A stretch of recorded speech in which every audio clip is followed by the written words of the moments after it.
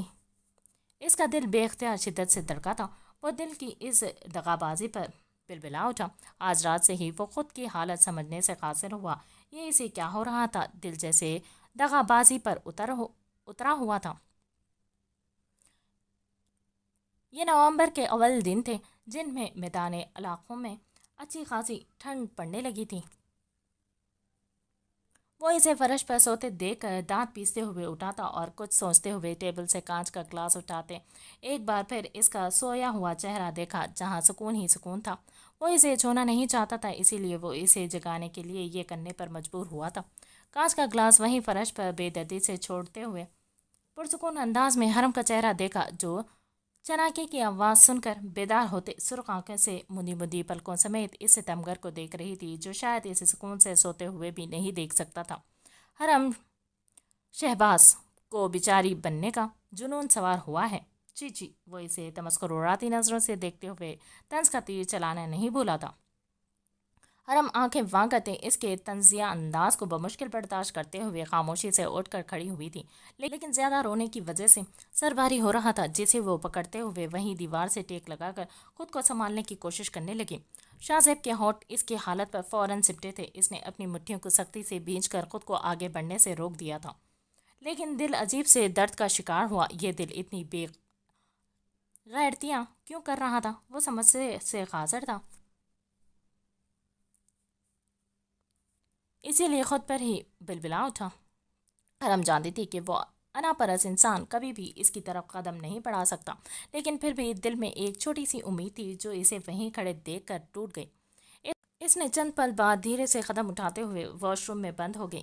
کچھ پل wash room کی دیوار سے ٹیک لگائے خود کو پرسکون کرنے کے بعد اس نے اپنے منہ پر پانی کے چھینٹے مارتے ہوئے خود کو شیشے میں دیکھا، جہاں رنگ چہرہ کا اڑ گیا تھا اور آنکھیں بے تحاشا رونے کی چغلی کھا رہی تھی۔ وہ اپنوں سے دور ہوتے ہی کمزور ہو گئی تھی۔ اس کی بہادری تو کہیں گم ہو گئی تھی۔ شاہ اسے واش روم میں جاتے ہوئے دیکھ کر خود باہر چلا گیا تھا، کیونکہ وہ اس وقت سامنے کرنے کے موڈ میں بالکل نہیں تھا۔ حرم 20 منٹ بعد وضو کر کے نکلتی روم میں تہجد کے لیے کھڑی ہوئی تھی اور نیت باندھ کر وہ اللہ کے حضور سجدہ ریز ہوئی۔ فجر پڑھ کر بیڈ پر لیٹتے ہی اس نے ہر پریشانی کو خود سے دور جھٹکتے ہوئے سو گئی۔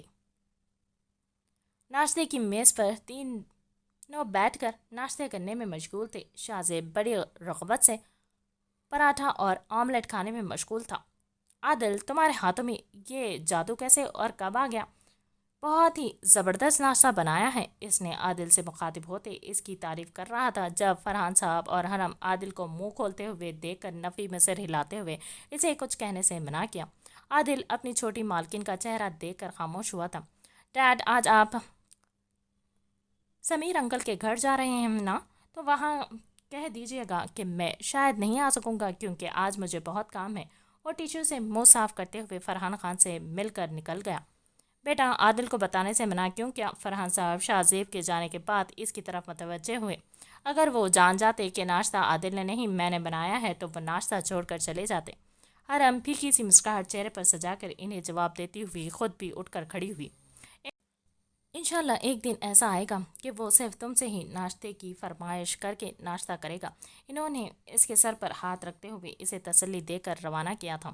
آج اسے آفس پہنچ کر ڈیزائن زمان کے حوالے کرنا تھا، اسی لیے وہ بھی آج جلدی ہی آفس کے لیے روانہ ہوئی۔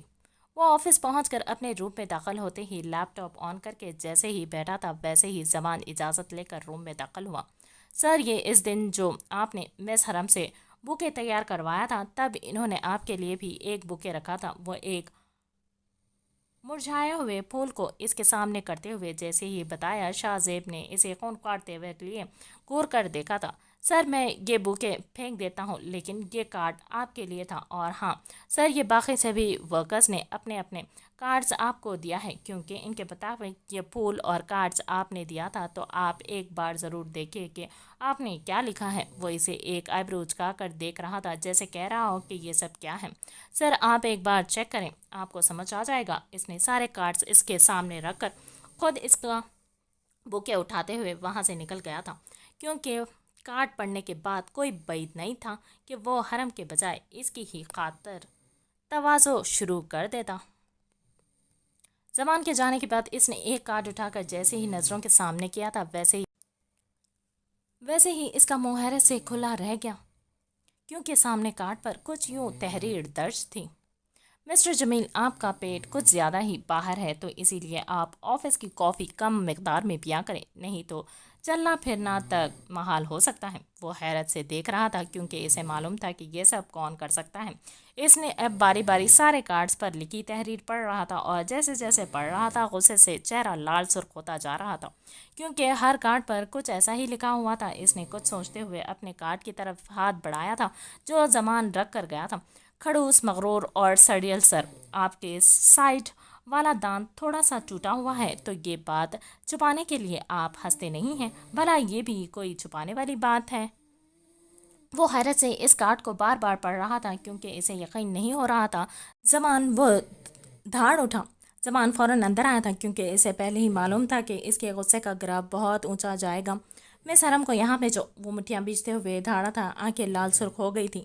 سر وہ ابھی آفس نہیں آئی ہیں سر، فارن ڈیلیگیشن سے آج میٹنگ ہے، ہمیں ابھی نکلنا ہوگا۔ وہ اسے وقت کا احساس دلاتے ہوئے حرم کی جان چھڑوانے چاہی تھی، لیکن وہ بھلا ایسے ہی چھوڑ تو نہیں سکتا تھا، اسی لیے اس حساب کو بات پر رکھتے ہوئے میٹنگ کے لیے روانہ ہو گیا۔